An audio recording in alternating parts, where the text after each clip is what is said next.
Vətən müharibəsi şəhidi Vahid Ağayevin ailəsində faciə baş verib. Onun hər iki valideyni eyni gündə dünyasını dəyişib.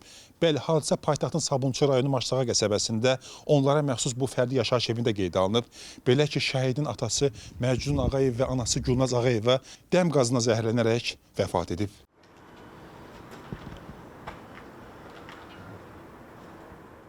Hamama giriblər, bir hadisə baş veribdir. Hardasa günorta giriblər, 7-də xəbər tutublar. Oğlu xəbər tutub 7-də. Bu oğlu gedib Şəhidlər Xiyabanına, qardaşının üzərində məzarına gedib.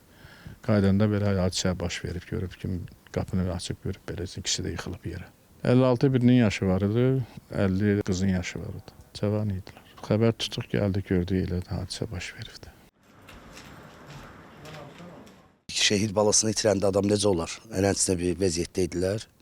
Sadəcə də qismət belə imişlər bunlar da dəm qazından həyatdan itirdilər. Tək oğul qaldı da, bir dənə uşaq qaldı. Tək də.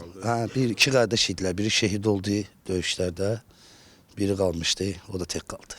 Oğlu görüb axırıncı dəfə, o da çıxıb gedib Şəhidlər Xiyabanında qardaşının yanına. Oradan çıxıb gəlib, hadisə 7-yə qalmış zat. Görüb bunlar çıxmayıblar hamamdan. Açıb babamın qapısını görüb yerdədirlər.